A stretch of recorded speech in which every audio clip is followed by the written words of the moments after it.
Now it's my pleasure to mess up the format a little bit by introducing Aneesh Chopra, who is the first Chief Technology Officer of the United States. Please welcome Aneesh.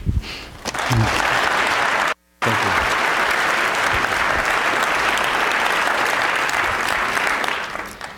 I met the King of Hearts in the spring of 2005.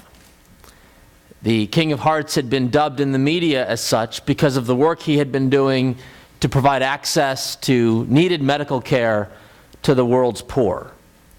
I had met him in the context of a trade mission that then Governor Mark Warner of Virginia had held to bring the largest number of corporate executives to India of any state delegation at that time.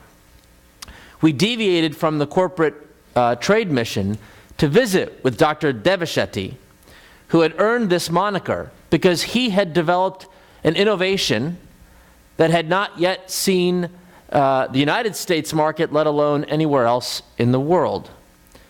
Dr. Devashetty believed that the future for empowering access to health care for millions of people around the world rested not in a charitable sense to subsidize access to an expensive good, but to focus his energy on re-engineering and designing that very good so that it could actually be affordable and, dare I say, profitable in service to the world's poor.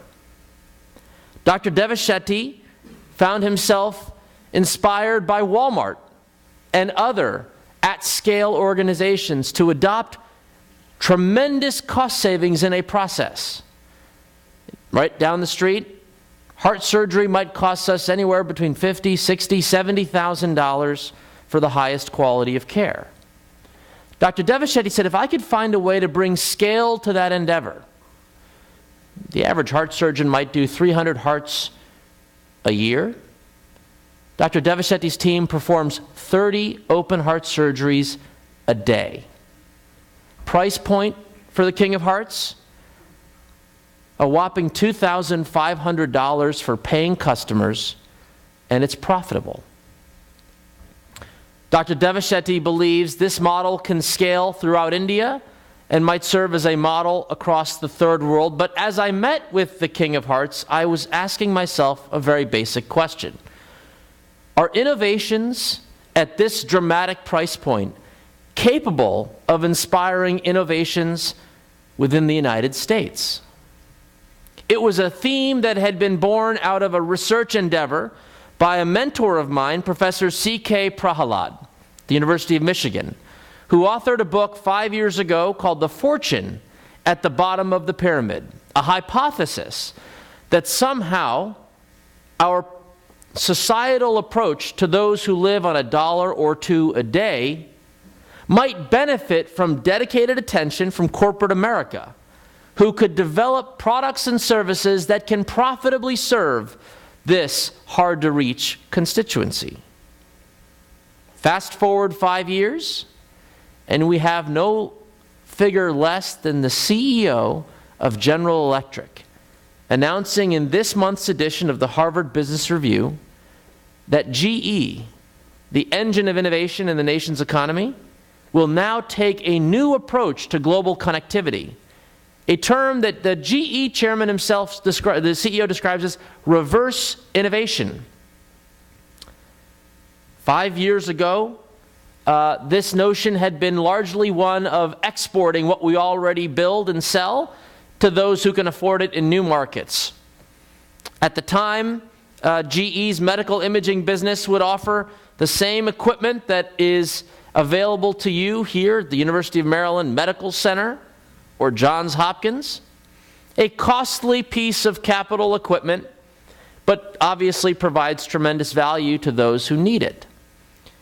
But GE understood in this article that to embrace the global market, we need to find a way to engineer high-quality, low-cost products within the constraints of the developing world. The article cited the work being done at in a remote village in China, where engineers within GE said, how can we provide medical diagnostic imaging at price points dramatically lower that are capable of delivering profitable goods and services in these areas in need? And sure enough, the engineers developed breakthrough innovations, price points that are 85% less the cost, but retaining that quality of care, focused on those emerging markets. But much as my conversation with the King of Hearts, the question was, do these ideas port to the United States? And it's the CEO of GE who's answered that question. Those innovations that are taking place in China and India and elsewhere throughout the GE fabric are coming back to expand the market. Emergency room doctors and others who need quick access to mobile equipment can now afford lower-priced technologies that expand the pie, not detract from their current sales.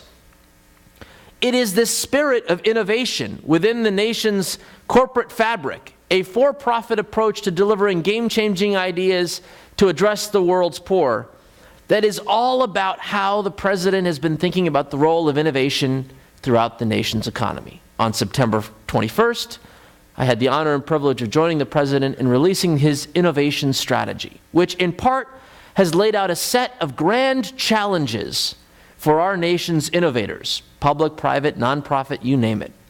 And in the context of this story of heart care, we see a future of personalized medicine where the right prescription for the right dosage will be available within the right construct of your medication needs at the right time. I never met Joe, the executive director of the Alexandria Seaport Foundation, but his story inspired a public policy innovation. Joe trains dropouts to build ships. But Joe has described himself not just as a shipbuilder, but as a builder of boats and kids.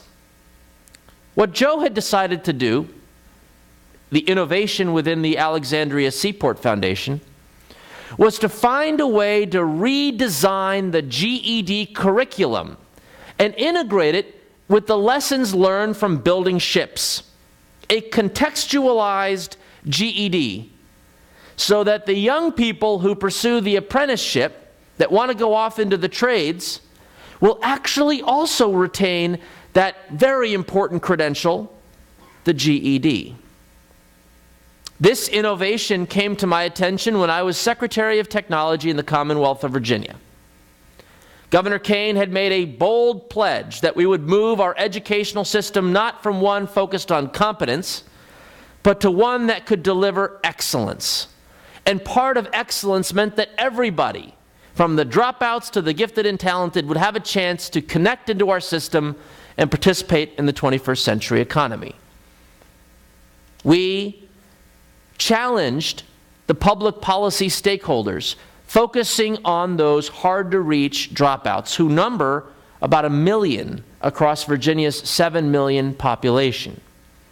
The annual 15 to 20,000 that would pass or take the GED, just insufficient to address the tidal wave of those who come out of the system. We felt like we were finding our way through this difficult challenge without making long-term progress. Borrowing a page from Joe, we asked the high schools, the Department of Education's adult education teams, the community colleges, our four-year universities like Virginia Commonwealth, as well as the University of Virginia, and a series of stakeholder groups to come together and say, here's your challenge. Take a high school dropout and turn them into a technology worker in 6 months. We knew from Joe's experience that 70% of those who participate in his program after a trial period are successful in achieving both their apprenticeship as well as their GED programming. So the question was, could we take a similarly bold proposition? We turned to our friends at Microsoft, who have a training program much like the apprenticeship for shipbuilding called the IT Academy, to give you certificates to understand the role of the technology sector. We challenged our GED community to reconstruct the entire curriculum built around the contextualization of the experience working with technology hands-on. And we challenged our corporate leadership to come to the table to provide real-life case studies so that these young folks aren't building ships, but are building technology products and services or applications within that 6-month construct. From idea to execution, less than 12 months when we celebrated our first graduating class. Here in Baltimore, by the way, on that same subject with respect to the grand challenges, the President has called for us to think about this question in a more fundamental way.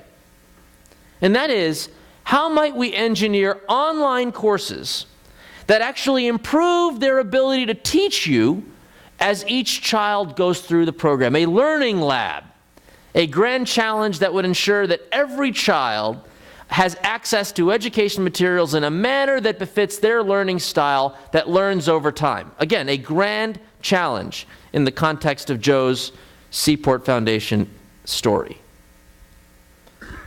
The final story that I wish to share with you today is the story of a Baltimore native, Dr. David Green. Y'all know David? He's the man. David Green has dedicated his life to delivering game-changing innovations to address medical devices for the poor. He started decades ago thinking about intraocular lenses, cataracts, and he built a set of services, manufacturing capabilities that have delivered 80 to 90% price point reductions in accessing cataract lenses so that all of those who are in need around the world might access profitably these capabilities.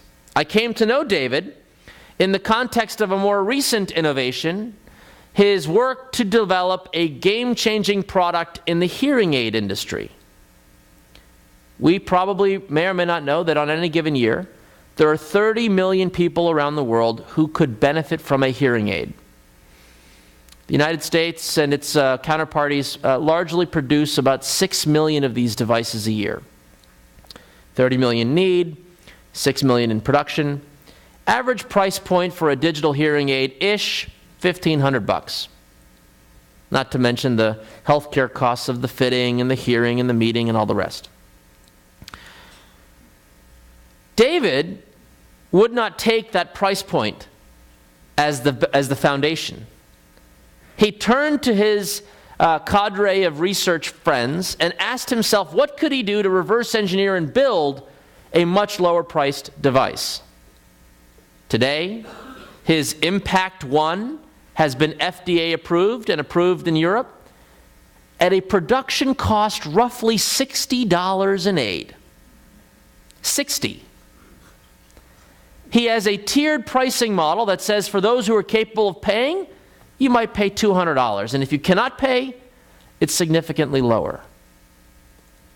This innovation has opened up the potential for those around the world to have that which they've needed so greatly. We celebrate David's innovation, but we apply that to the President's grand challenge that we must build intelligent prosthetics that one day could allow a veteran who's lost both limbs, both arms, in conflict to still learn how to play the piano. What is the theme across all of these stories? They speak to a need in our society for game-changing innovation. We've seen the role of technology and innovation in our personal lives, our increasingly digitally connected world. We're starting to see its impact in creative ways in the GE example for corporate America to take advantage of all that is available for technology and innovation. But our policy priority, and that which brings us to sessions like this, is the notion that for many of us, we live in a democratic construct. We want to be engaged in government. We want to work on laws and bills, and we look at processes. But for the most part, we are just people who want to work together as family. We refer to this as the Spirit of Commonwealth. I'm a Virginian. This is a Mid-Atlantic conference. I never quite understood the word Commonwealth because I had come from Northern Virginia. Maryland here is a state. D.C. wants to be a state.